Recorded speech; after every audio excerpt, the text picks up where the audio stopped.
Hey, what's up? This is Dallin Green. Today we're going to be looking at a Photoshop tutorial for how to create a professional product image. Let's say you have a product that you're wanting to sell online, such as Amazon. In fact, that's the case for this product. My brother and a few of his partners started a company called Mental Labs. This is one of their products called Think. It's a brain supplement to help you focus.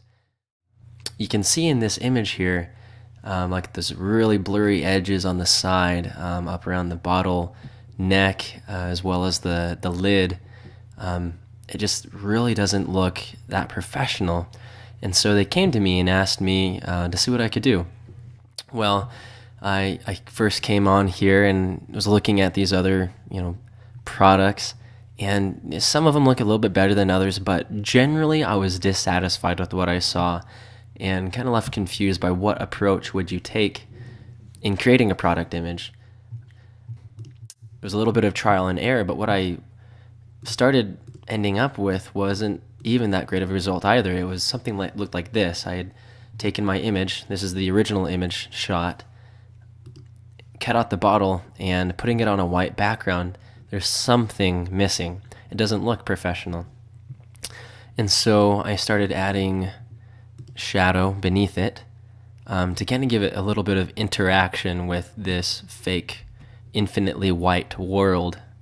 Added some shadowing to the bottom of the bottle here, and then as well as, instead of just having it a pure white background throughout, just made it a nice gradient. We'll have some other versions of red, blue. But essentially this is what we want to do, is we want to create an image that will be more attractive to potential buyers. So let's get started. Okay, here we have our original image. This was shot on the Canon T3i using a 70 to 200 millimeter lens. The camera was only placed about 3 feet away and zoomed in slightly. And so this will be our starting point. Now our first step is to cut our bottle out of this background. There's a few approaches to do this. My preference is to use the lasso tool, the polygonal lasso tool right here. So first I'm going to double click this layer to make it more of an editable layer. We'll call this bottle. And I always like to edit non-destructively, meaning I can make my edits, and if I make a mistake I can go back to the original. So I make a duplicate, so we just have the same layer duplicated, so that if there's a mistake we always have a copy saved. So let's begin. First of all, we'll focus on these sides. Since these sides are pretty much straight edges, they'll be easy for us to remove first. So Command X on Mac or Control X on Windows is the cut command. Oh, looks like I need to turn off this bottom layer so we can see through. Okay, so that's what we have. We'll do the same thing to the left side. Go ahead and cut that. Again, Command X or Control X. Okay, now on the top we have a lot of curves. So what I'm going to do is switch to the Quick Selection tool, or W is your shortcut for that. This tool works wonders. It requires a little bit of fine-tuning at times. Like in this instance, you can see how it's going over where we want it to. So what we'll do is we'll hold down Alt or Option and tell it to remove those parts. And I think we'll actually just come back and hand touch up most of this right here. Okay. Look at the other side as well as the top, see how it's looking. This side's looking pretty good. I'm gonna go ahead and hit Command X. Okay, so we have a little bit of blue here on top, and of course we need to get rid of this as well. So we're gonna go back to our polygonal lasso tool. We'll look at the right side first. Okay. Perfect, okay. Also, don't want that corner to be super sharp. We'll cut a little bit away there. Now we'll look at the top.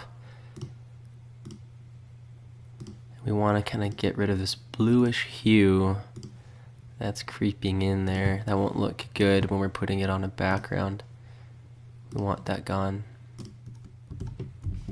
Okay, it's looking pretty good, except you can see here, if we get up close, it could use a little bit of touching up, so we'll go ahead and just do a little bit of manual touch up, make the cut a little bit cleaner than what our quick selection tool. Normally the quick selection tool does a really good job, but this photo was a bit grainy, and so it had a harder time distinguishing that edge that we needed it to cut out. Okay, again for the bottom, I find that the quick selection tool isn't the best tool because you have all these similar colors. Because of this reflection, it was taken on a glass table, so we'll just manually go in there with our polygon tool and cut it right about where it contacts the table.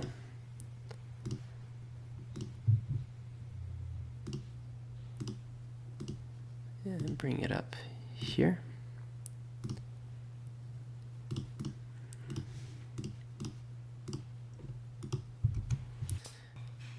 Okay, so that's looking pretty good right there. Next, we will create our background. We'll go layer, new layer, name this background. Bring it below our cut layer. Now what we're going to do here is create a gradient. Over here, the gradient tool. If you don't see that in Photoshop, click and hold and select the gradient tool. We'll be doing a radial gradient, and because the way radial gradients work, if you can see here, it's only as big as how far you drag your mouse. So we want it to be very big. And this is a little bit of trial and error here. Okay, we're getting there. A little bit bigger. Yeah, I'll do a tad bit bigger. Okay, we'll keep that. So now we need to create some interaction between the bottle and this white space down here. What we're going to do is come over here to our shape tools. We're going to do the ellipse. Now again, for me, this is a little bit of trial and error. We're going to make sure our fill color is black, and we will drag out a shape. You want it to kind of match where the bottle would be, where its shadow would be, excuse me. That's looking pretty good. Okay, and bring it below our bottle. So obviously it has some work to do. What we'll do is we will duplicate this again so that we edit non-destructively. We have something to come back on. I'll call this our shadow. So what we just created is mainly for reference. We just duplicated that, and now we're going to be working with our duplicated layer, which is called shadow. First we will go to filter blur, Gaussian blur. We'll go and convert that to a smart object. Okay, so we want to add it a little bit of blur, something about right there. Now also this is going to be our wider shadow. You can see here I had two shadow layers, one that was wide, one skinnier, closer into the bottle. So this will be our wide one. The way we'll do that, we'll go to blur, motion blur, and you can see how that extends that out nicely. Hit OK. Okay, we will actually drop the opacity for this layer because we'll be adding another shadow layer. We'll go back to our ellipse here. This is why we saved it, so that we can come back to it. Duplicate that layer again. We'll call this shadow close because this will be closer to the bottle. Go and turn that on. Okay, we are going to actually shrink this and bring it in closer to our bottle. Bring that a little bit more in. Okay, maybe not so much. And using the arrow keys, we can fine-tune its position. That looks pretty good. We'll go ahead and add a Gaussian blur to that. But this time we don't want it to be as extreme. Something about right there, and we'll also take the opacity of this and turn it down slightly. So that's looking pretty good, but now what's missing is some sort of darker shadow on the bottom of the bottle. Right now we have it on the what would be like the surface that it's sitting on, but it's missing the darkness up there. So what we'll go ahead and do, we're going to take our bottle right here. You can see the bottle layer. Go ahead and duplicate that. We'll call this our matte, and we will do image adjustments, curves. What we want to do is bring down it all the way down to black. So now it's just essentially a silhouette of our image. Something interesting is that you can see here there's a line here and a line here. That means that when we went to cut it, somehow I missed those. Go ahead and cut those.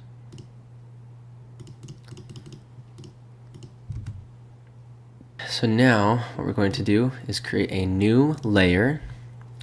We will call this our bottle shadow 1. We'll be creating 2 layers, so this will be the first of the 2. Drag that below our matte, but make sure it's on top of our bottle. What we need to do is use the magic wand tool, select that area, and now make sure you select the bottle shadow 1 layer. And what we're going to be doing is creating a gradient. Now this time, instead of being a radial gradient, we will be doing a linear gradient. Make sure our colors are from white to black. And this is again trial and error. What we're trying to do here, let me turn off the matte layer. What we're trying to do here, let me switch these colors by hitting that arrow, is simulate the bottle having a shadow on there at the bottom. Now, one issue with this approach is that the linear gradient creates a solid flat line across here, but our bottle is curved, meaning that black to white fade needs to match that curve. So what we're going to do is edit, transform, warp. What we can do is bring down these center points and essentially create a curved gradient here. Enter. But we also extended how much space this covers. So what we need to do is hit Command D to deselect. Go back to our matte layer, select it, come back to our bottle shadow layer, and what we're going to do is cut off this extra black that we've created. Now right now our selection is all of this inside stuff. If we cut it right now, all of this gradient right here will go away. So what we need to do is right click and say select inverse. That reverses the selection so that when we cut, we keep all of this, but we cut all of the stuff we don't want right there. Command X, okay, now that's gone. Now what we need to do is change the transfer mode of this from normal to darken. And there we have that. What we're going to do also is lower the opacity down. Something about like that. Maybe a little bit less. That's looking pretty good. Okay, now we're going to repeat the process, and this time we will be creating a smaller shadow right at the edge of contact with the table. So again, come back to our matte, select that. We do need to create a new layer. This will be bottle shadow 2. Hit OK. Make sure that layer is selected. We'll go and turn off our matte layer. It retains the selection there. Come here to our gradient tool. Now, if we just do a gradient, you'll see that this fades very gradually from black to white. But what we need to do is not have it fade so gradually. So slide this down to about right there. Hit OK. So now when we create a gradient, oh, that's a little bit too thin. Let's go back and adjust that. See what this looks like. That's about right. Okay, that'll be good for what we're doing. Now we're going to go ahead and change the transfer mode to darken so we can see our bottle underneath, And for now, while I'm working, I'm going to turn off our bottle shadow number 1. What we need to do now is then again go to warp, and we want to get our shadow, that gradient, lined up right with where the bottle will be making contact. That looks probably right about where that needs to be. Hit enter to finalize that, and hit Command D to deselect. Now we need to go back again to our matte layer. We don't even actually have to turn it on to select our matte, so we'll just select there. Again, right click, hit select inverse, select our bottle shadow 2 layer, Command X, and all that's taken away. So we have, let's see what we have so far.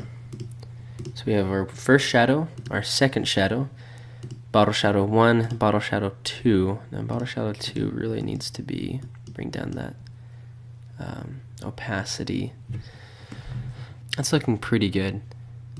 What we could have done a little bit better though is to make that gradient, when we did our gradient for that bottle shadow 2 layer, instead of making it so harsh, I should have made it a little bit more gradual. What I should have done is extended this out a tad bit more.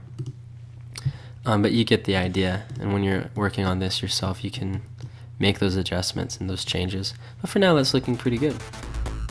So there you have it. This is how to create a professional product image. So, hope you enjoyed it. We will see you next time.